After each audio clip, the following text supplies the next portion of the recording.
बच्चों, आज हम लोग सामान्य हिंदी कक्षा 12 के लिए जो है व्याकरण में अलंकार का अध्ययन करेंगे। तो इसमें पहला अलंकार है आपका अनुप्रास अलंकार। तो अनुप्रास अलंकार का जो लक्षण या परिभाषा है आपकी, तो वहाँ पे इसकी परिभाषा होगी कि जहाँ पर एक ही वर्ण की आवृत्ति बार बार हो, यानी कि जहाँ पर एक वर्ण एक से अधिक बार आया हो तो वहाँ पे अनुप्रास अलंकार होता है। फिर से सुनिए कि जहां पर एक ही वर्ण की आवृत्ति बार बार होती है वहां पे अनुप्रास अलंकार होता है।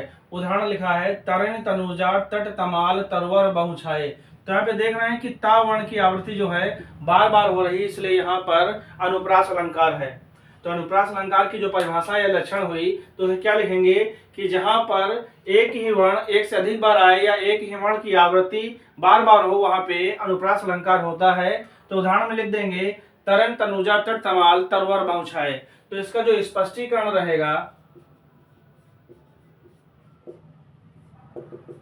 तो पेपर में अगर आएगा तो सबसे पहले अनुप्रास अलंकार की परिभाषा लिखेंगे, उसके बाद उदाहरण लिखेंगे, उसके बाद यहीं पे हेडिंग डालेंगे स्पष्टीकरण।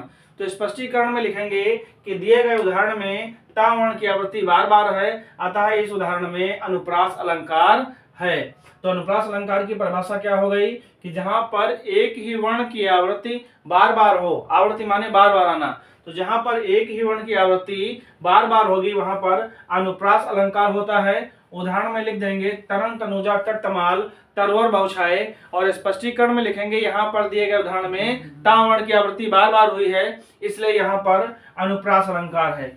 अन्य भी उदाहरण है इसके, चार चंद्र की चंचल किरणें खेल रही हैं जलथल में। तो वहां पर चा वर्ण की आवृत्ति होती है, वहां पर भी अनुप्रास अलंकार हो सकता है।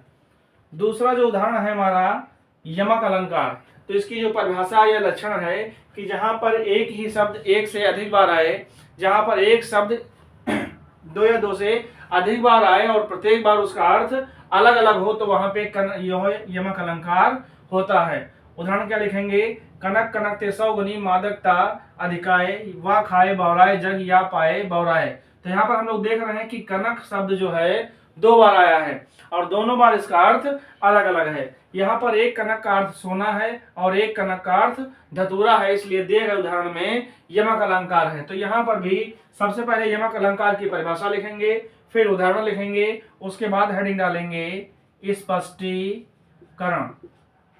ये हेडिंग बड़ी इंपॉर्टेंट रहती है। स्पष्टीकरण में लिखेंगे कि दिए गए उदाहरण में कनक शब्द दो बार आया है और एक कनक का अर्थ यहाँ पर सोना और एक कनक का अर्थ यहाँ पे धतूरा है, इसलिए दिए गए उदाहरण में यमक अलंकार है। इसके और भी उदाहरण है पक्षी पर छीने ऐसे पर छीने वीर तेरी बरछीने है खलम के, तीन बेर खाती थी वो तीन बेर खाती हैं। तो ये जो अन्य उदाहरण है उसमें भी यमक अलंकार है।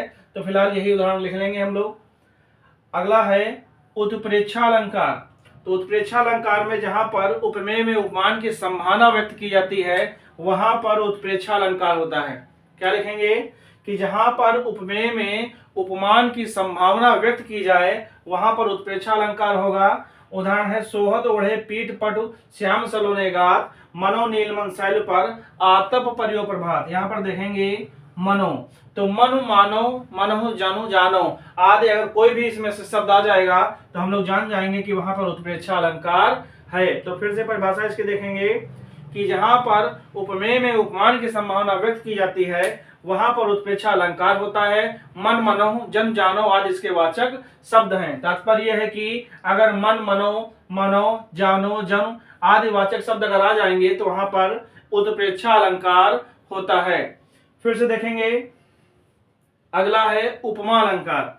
तो जहां पर उपमेय में उपमान की तुलना की जाए, जहां पर उपमेय की तुलना उपमान से की जाए वहां पर उपमा अलंकार होता है। उदाहरण क्या लिखेंगे पीपर पात सरिस मंडोला। तो यहाँ पर पीपल के पत्ते की तुलना जो है मन से की गई है, इसलिए यहाँ पर उपमा अलंकार है। इसका जो स्पष्टीकरण लिखेंगे हम लोग, लिखेंगे कि दिए गए उदाहरण में पीपल के पत्ते की तुलना मन से की गई है, इसलिए यहाँ पर उपमा अलंकार है। और भी इसके उदाहरण है मुख मयंक सम मंजु मनोहर। तो वहां पर मुख की तुलना चंद्रमा से की गई है, तो वहां पर भी उपमा अलंकार है। तो मगर हम लोग यही वाला उदाहरण लिखेंगे पीपर पात सरिसमन डोला। तो इसका लक्षण क्या है उपमा अलंकार का कि जहां पर उपमेय की तुलना उपमान से की जाए वहां पर उपमा अलंकार, और जहां पर उपमेय में उपमान की संभावना व्यक्त की जाए वहां पर उत्प्रेक्षा अलंकार। इसका स्पष्टीकरण लिख देंगे कि यहाँ पर दिए गए उदाहरण में पीपल के जो पत्ता है उसकी तुलना मन से की गई है, इसलिए यहाँ पर उपमा अलंकार है। तो अलंकार जानने के बाद हम लोग छंद जानेंगे। तो छंद में पहला है चौपाई छंद। तो चौपाई छंद को समझने के लिए इसकी परिभाषा जानना बहुत जरूरी है। तो ये जो है इसमें चौपाई छंद में 4 चरण होते हैं।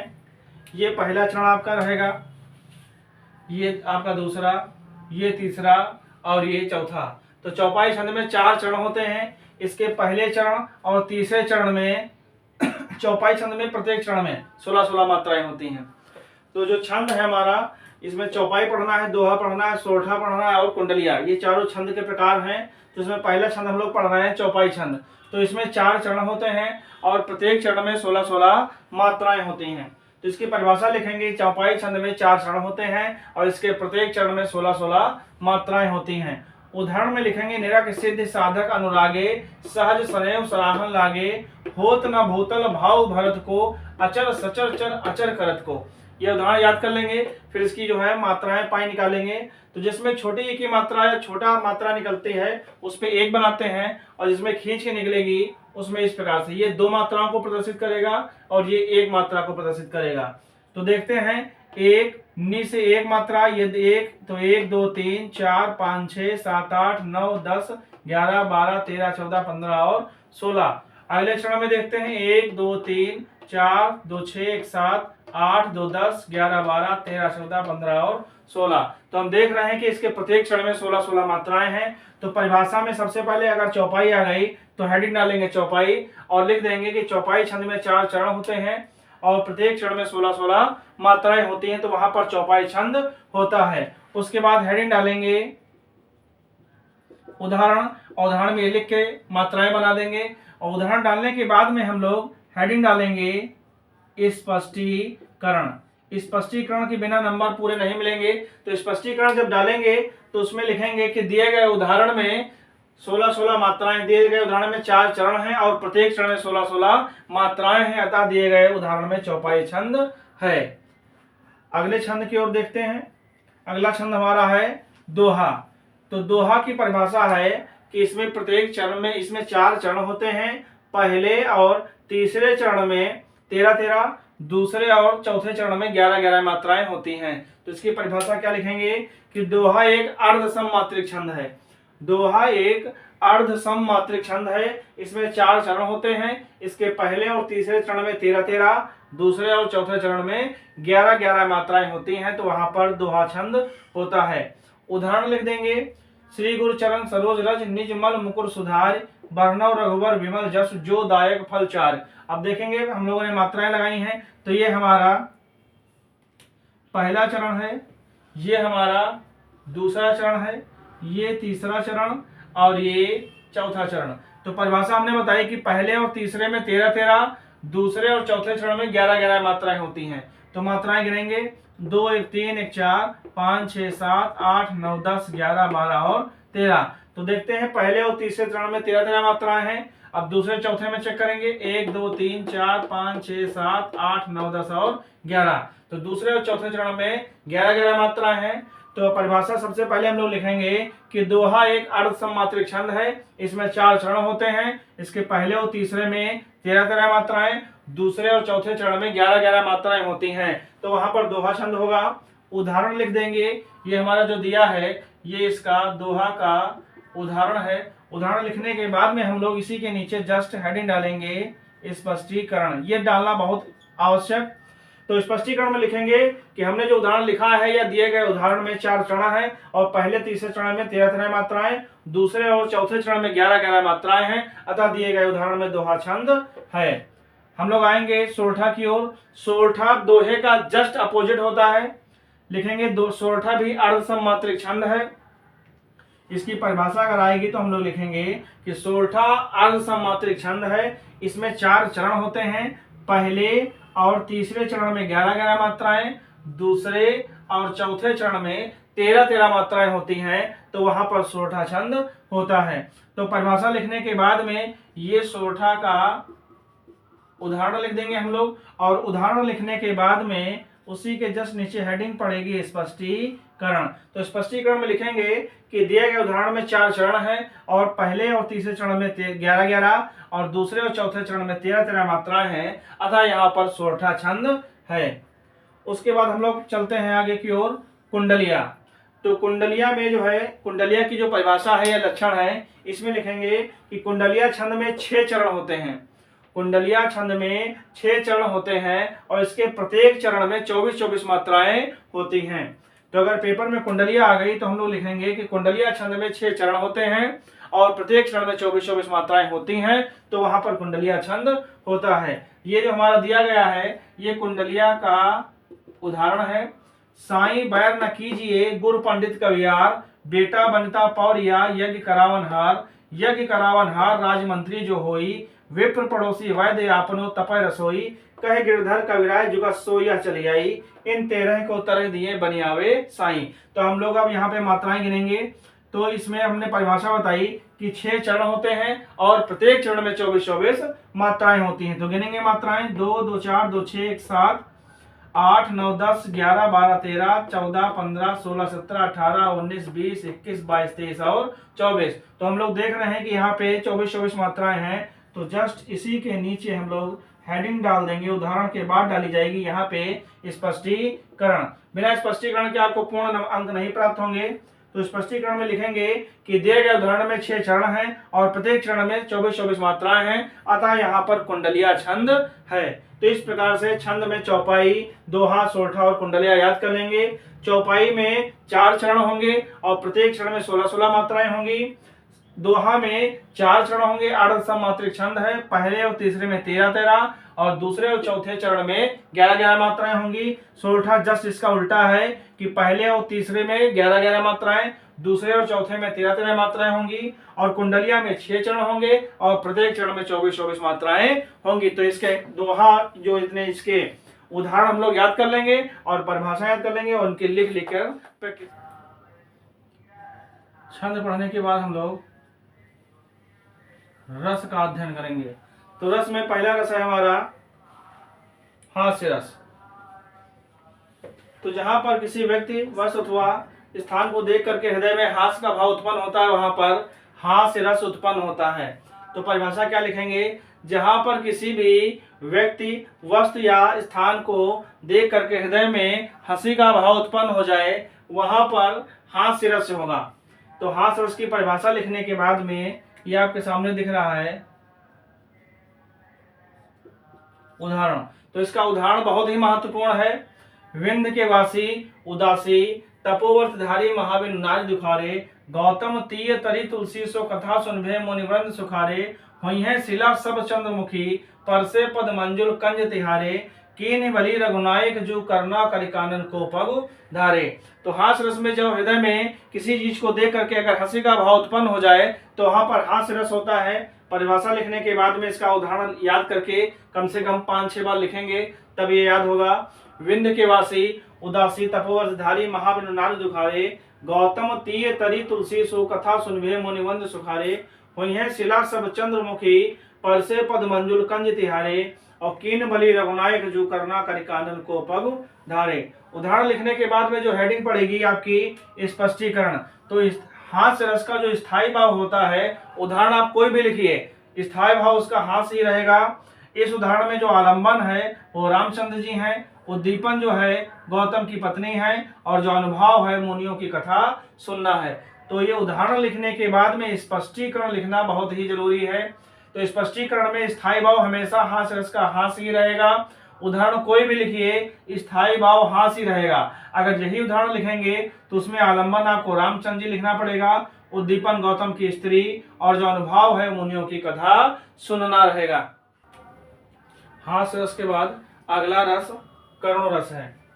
तो करुण रस की जो परिभाषा है, जहां पर अपनों के बिछुड़ने या उनके विनाश होने या प्रेमी के सदैव के लिए बिछुड़ जाने का वर्णन होता है, वहां पर करुण रस होगा। फिर से देखेंगे, जहां पर अपनों के विनाश हो जाने या अपनों से बिछुड़ जाने या प्रेमी से सदा के लिए बिछुड़ जाने का वर्णन होता है, वहां पर करुण रस होता है। तो इसका जो उदाहरण है करुण रस का,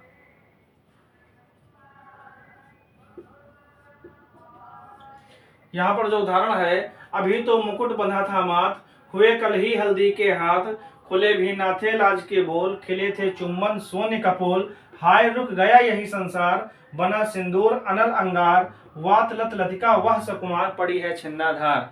तो जो करुण रस की परिभाषा है या इसके जो लक्षण हैं, वहां पे जहां पर अपनों के विनाश हो जाने या बिछुड़ जाने या प्रेमी के सदा के लिए बिछुड़ जाने का वर्णन होता है, वहां पर करुण रस होता है। और जहां पर प्रेमी के बिछुड़ जाने के बाद मिलने का संभावना मिलने की रहती है, वहां पर वियोग श्रृंगार होता है। मगर जहां पर प्रेमी के सदैव के लिए बिछुड़ जाने का वर्णन हो, वहां पर करुण रस होगा। तो इसकी परिभाषा क्या लिखेंगे, जहां पर अपनों के बिछुड़ने या उनके विनाश या प्रेमी के सदैव बिछड़ जाने का वर्णन होता है, वहां पर करुण रस होता है। और इसका उदाहरण क्या होगा, अभी तो मुकुट बंधा था माथ, हुए कल ही हल्दी के हाथ, खुले भी ना थे लाज के बोल, खिले थे चुम्बन सोने कपोल, हाय रुक गया यही संसार, बना सिंदूर अनल अंगार, वात लत लतिका वह सकुमार, पड़ी है छिन्ना धार। तो अब इसके बाद इस अगली हेडिंग डालेंगे इसमें स्पष्टीकरण। तो स्थायी भाव, करुण रस का उदाहरण हम कोई भी लिखेंगे, मगर उसका जो स्थायी भाव होगा वो शोक ही रहेगा। और इस उदाहरण के अकॉर्डिंग जो आलंबन है वो विनष्ट पति है, उद्दीपन जो है वो हल्दी के हाथ होना है, मुकुट का बंधना इत्यादि, और जो अनुभाव है वो नायिका का बेसहारा पड़े होना है। तो इस प्रकार से करुण रस का ये उदाहरण याद कर लेंगे, और उदाहरण लिखने के बाद में स्पष्टीकरण लिखना अति अनिवार्य है। तो करुण रस के बाद हम लोग अब वियोग श्रृंगार पढ़ेंगे, दो श्रृंगार, वियोग श्रृंगार और संयोग श्रृंगार। तो वियोग श्रृंगार अगर पेपर में आएगा तो इसकी परिभाषा लिखेंगे, जहां पर नायक और नायिका के आपस में मिलकर बिछुड़ने का वर्णन होता है, वहां पर वियोग श्रृंगार होता है। क्या लिखेंगे कि जहां पर नायक और नायिका के आपस में मिलकर बिछुड़ने का वर्णन होगा, वहां पर वियोग श्रृंगार होगा। और इसका जो उदाहरण लिखेंगे हम कि तुम उधो या कहियो उनसे, हम और कछु नहीं जानती हैं, पिए प्यारे तिहारे निहारे बिना आँखियां दुखियां नहीं मानती हैं। तो यहाँ पर गोपिकाओं का वर्णन है, वो उद्धव से कह रही है कि तुम उधो या कहियो उनसो, हम और कछु नहीं जानती हैं, पिए प्यारे तिहारे निहारे बिना आँखियां दुखियां नहीं मानती हैं। तो अगर पेपर में आता है तो हम लोग परिभाषा में लिखेंगे, जहां पर नायक और नायिका के आपस में मिलकर बिछुड़ने का वर्णन होता है, वहां पर वियोग श्रृंगार होता है। और उदाहरण में लिखेंगे कि तुम उधो या कहियो उनसे, हम और कुछ नहीं जानती हैं, पिए प्यारे तिहारे निहारे बिना आँखियां दुखियां नहीं मानती हैं। और स्पष्टीकरण, इसका जो स्पष्टीकरण रहेगा,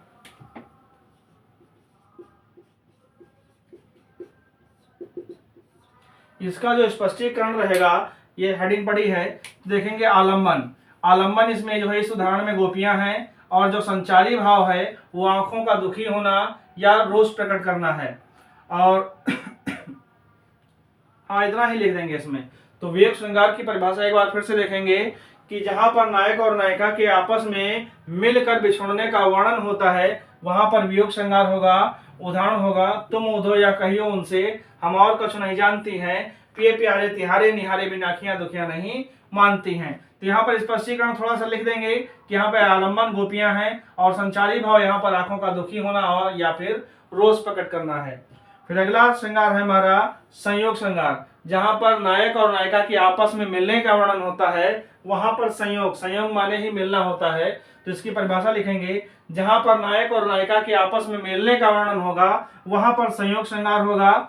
उदाहरण इसका लिखेंगे, कर मुंदरी की आरसी, बिहारी लाल ने लिखा है कि कर मुंदरी की आरसी प्रतिबिंबित पियो पाए, और पीठ दिए निधरक लखे एकटक देठ लगाए।